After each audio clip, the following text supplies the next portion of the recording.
think I got their names down now. So that's a good question. Start with the newcomers. I mean, 5 transfers, 1 true freshman. As you now see them on the court rather than just on film, are living up to what you thought? What do you think of this group of new players? Yeah, no, yes, they're living up to what we thought. We haven't had any negative surprises that we missed in a certain area with a portal kid. So no, they've been what we thought they were. Which first off, great kids, great character. Again, I think we've got that piece in place so we can continue kind of where we left off there a year ago. And I don't know if you want to go through each individual or not, but they're all bringing what the qualities that we thought they would bring to the team. The obvious one's JJ, but the one I think about is Kaya and all the things that she did for you. Do you have a player like that on the roster that can be the Swiss Army knife? Well, Logan Johnson would be the closest comp to Kaya for sure, and we'll probably play her a little like we did as a guard forward a little bit, and and we haven't really worried about it too much in the summer. It really has been when you have this many new kids, it's like I want to kind of evaluate and I want to feel it out before we make any crazy decisions. We haven't put in the whole defensive stuff yet either, so we haven't seen all of it in play. It's more of a get to know them and put some basic core principles in of what we believe in and let them roll. But to answer your question, yeah, probably Logan would be the closest to Kaya, who we will definitely miss on the defensive end and all the stuff that she covered up and other people's mistakes. Kaya was pretty good at covering it. With what you've seen so far, can you play the way you've been playing, you think, with this group? Yeah, we won't change. I don't think we'll change that. Now, we'll have to maybe tweak a few things, and that's fairly normal. But over the last 2 years, we have. It's been pretty much the same for 2 years, and we'll have to probably make a few tweaks.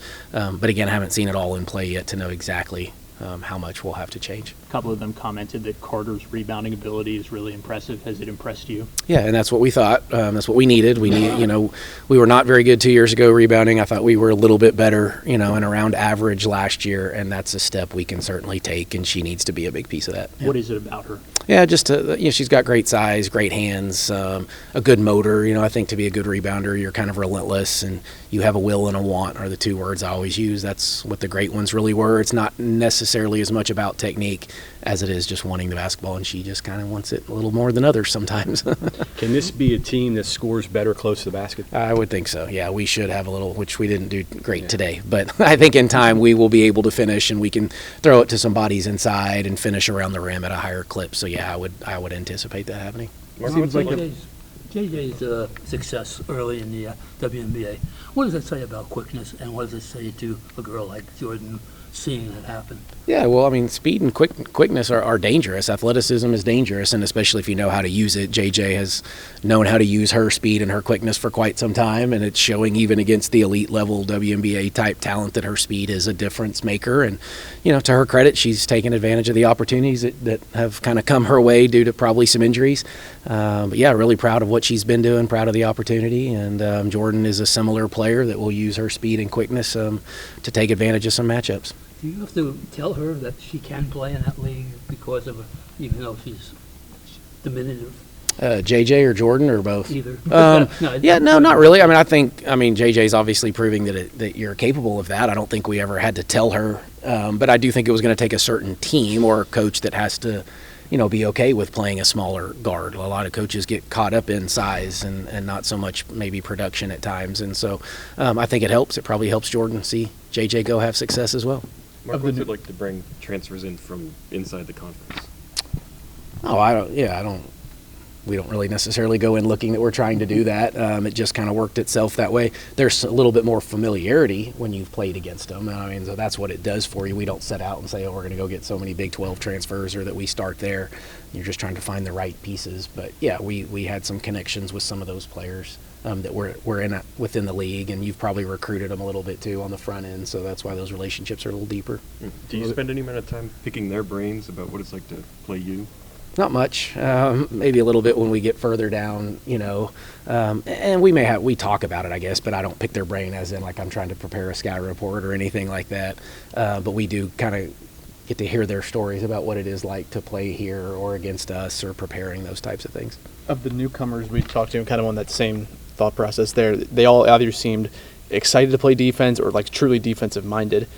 I know you look for that in players, but how important is that for them to have that mindset, and then especially once they're here, keep that mindset? Yeah, I mean, obviously that's been a staple. So, when we're recruiting somewhat to that. They know what they're walking into. Now, like I said, we haven't put that whole system in yet, so they haven't seen even the half of it yet. And we really don't. We do that on purpose in the summer, just not to wear them out. It's such a long year, so we'll wait to put the full thing in. But yeah, some of them I think are excited for it. Some of them know that they want to take a step, and in their skill development and player development, and that's a big piece. Is they want to get better on the defensive end, and they think they can come here and we know we can, but that's kind of the plan, is that they come here wanting to get better on that end. Outside shooting, you got Sydney and obviously Jordan. Who else is going to take that role, and is that going to be a concern this year? No, I don't think it's a concern, not any more than it has been. I think we can shoot it at several spots. Riley McAlusky can shoot it. Logan Johnson's been shooting it really, really well. Maddie Parrish, the freshman, can get it going too. So I think we're going to spread it. Gia can get it going. So, are we going to have a bunch that are all, I don't know that we're just going to shoot a million threes. But again, I think we'll be selective like we've been. I don't know that it will be any different. And we've held our own from the 3-point line. I would like to shoot it maybe a little bit better. And so we'll see if this team can, but Shaw will shoot it better. Jordan's going to shoot it better. Mimi Wheeler can step out and shoot the three, so you'll see her step out and shoot it like Kylie did a little bit. So, yeah, I think we'll be able to shoot it at several positions. Coach, you obviously knew all last season that it was going to be JJ's last year, but was there ever a time post the North Carolina game that it hit you that, you kind of look out there and she's not there anymore and it, kind of hit you at a different level? Well, yeah, when she got drafted, it really hit me. That's when there was some finality to it. But, yeah, I mean, there's been times, and we even said when we were doing, our stretching, on the first few practices, JJ, they always kind of stretch in the same spots, and you look down there, and there's no Quinerly, but there's no Watson, and lots of them. It's a different look. It has a different feel. Obviously – they're all, come from our regime now, and Jordan's the only one that was even a part of the team 2 years ago now. So this is the new world of college athletics. I don't know that I've ever had more newcomers than I've had returners, other than when you take over a job. But I've never, ever been in this situation where you return, as a coaching staff with fewer newcomers or more newcomers than you have returners. So it's a little different. So as you went into the evaluation period, looking at people in the portal and, freshmen, incoming freshmen, did you even ask yourself, okay, how do we replace JJ? Is that a question that had an answer, or did you approach it in a whole different Yeah, I mean, not really. I very rarely look. You replace points. You replace certain things.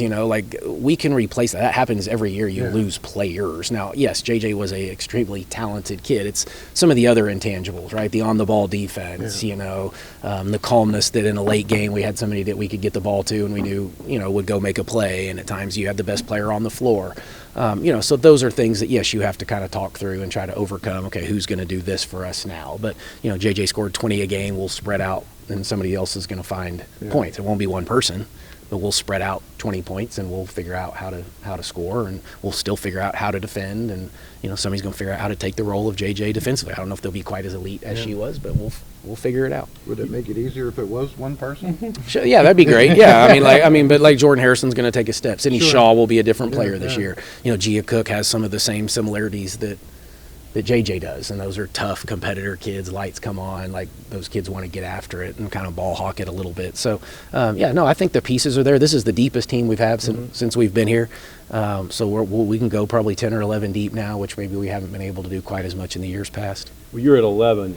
Are you set there? Is there? No, there's still some potentially two more that we're just working on some waivers and a visa and things like that. So there should be, we anticipate 13 if everything kind of runs through. Okay. Yep. Mark, Ren posted about it. You signed an extension this summer. Just what's it mean for you and the university to kind of continue to commit to one another for the long haul? Did we announce that? Ren posted about it. All right. We've absolutely loved it here. It's been a great place for me, for my family. We've had a great 2-year stretch. We don't anticipate it going anywhere at this point. This is where we want to be. This is how old my kids are, obviously a senior and junior in high school. So the place has welcomed us. You hear it all the time. If you love them, they'll love you back. I think there is absolutely some truth to that. But what we've been able to do in the Coliseum has been special. I still think there's some goals that we haven't achieved, though, and that's kind of still the next step for us is, can we advance? Can we get some home games in the NCAA tournament? Can we win a Big 12 championship? So all of that stuff is still kind of left. There's some meat on that bone, so to speak, physique that we want to accomplish. But yeah, very, very thankful, very appreciative, obviously, of that and the extension. But for me, it's just about being happy and being in a place that you enjoy coming to work every day and your family's happy, and that's been the case here. Is it like a load off your mind? Like, you just, it's not something you're going to have to worry about for 5-6 years. No. I mean, yes and no. No, I don't sit around thinking about that on a daily basis. When I started not making a lot of money at Division II, I don't approach it any different now. I guess, yes, there's some job security to that, and you're trying to take care of your family, but I don't go to work every day thinking necessarily about that. I just try to be the best version of me that we can and make everybody proud with what we do here on the court and in the community. And, our camps have grown like crazy, and like we're just doing some really good stuff, and it's fun to be around it. But no, I don't think about that on a daily basis very much. Well, women's basketball is riding a wave of popularity now. So are you here with your team. How important was that game you played against Caitlin Clark in Iowa, even though you lost the game, to acceptance of the sport? I guess you're still asking about it 2 years later, so I guess it was pretty important. But yeah, we got some eyes on us that night. That's what it did. Those whatever it was, 4 million people that tuned in to watch Mountaineer women's basketball. And yeah, people talk about it. We still make recruiting calls, and there's still a lot of kids and families that watch that game. And I thought we represented the right way. And so yeah, we're building off of that, but we're building off of last year. We're building off the North Carolina loss, but the wins in the NCAA tournament too, and some of the wins we've had along the way. We've beefed up our non-conference schedule, so we're going to get that a little bit probably, and we'll get challenged there, but that's okay. That's where we need to be.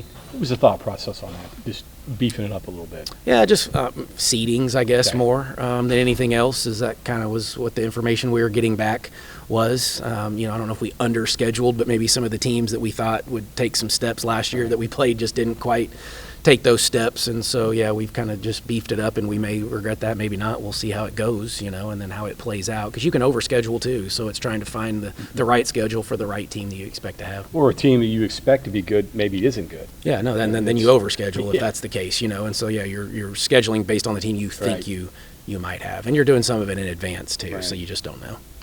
Coach, from last year to this year, what kind of changes have you seen in Jordan? Yeah, not too many. I mean, just that she's in complete control, but I thought she was most of the time last year. The kid, she just works. I think she's shooting it at the best clip that she's ever shot. Her confidence is at an all-time high. So yeah, I just think you're going to get a kid that's very relaxed, that feels very comfortable here, really likes her teammates, is what she keeps telling me, just how much this group's getting along in the locker room and off the court. So I think you'll get a very relaxed Jordan Harrison, but something still kind of left for her to prove. And I think she wants to take on a big role. I was kind of thinking, from last year to this year, probably when you think about like roles increasing or changing, hers is probably the biggest one in that basket. I don't know if you would agree with that. I mean, a little bit. Yes, I think she'll take another step. Obviously, you take JJ out of the equation, and Jordan shared some of that, so Jordan's going to get a lot of it. But I think for me, it's like just now she's really going to get to blossom and not be. And I would not say she was in the shadow of JJ at all, but JJ did get a ton of attention, and that was rightfully so. But I think because of that, Jordan's probably not gotten the level of attention that she probably deserves, because I think she's a pretty fantastic player and one of the best defensive players in the league, and that probably got overshadowed by a little bit of what JJ and even Kaya did defensively, but Jordan's at that level or better even on the defensive end. You mentioned roles. I mean, your staff has been pretty much intact since you've been here, so that's last year you talked about letting them do more things, and you seeing that growth and development with your people? Yeah, there's continuity to it, so it's we don't meet as much, we don't have to meet quite as much going into a practice now, because the expectations are kind of there, and you got your coaches kind of focusing on the offensive side and the defensive side, and so yeah, I can take a step back, let them work on in the huddles like today, where they get some like just head coaching type experience in a huddle, and so yeah, you're trying to make them better too, and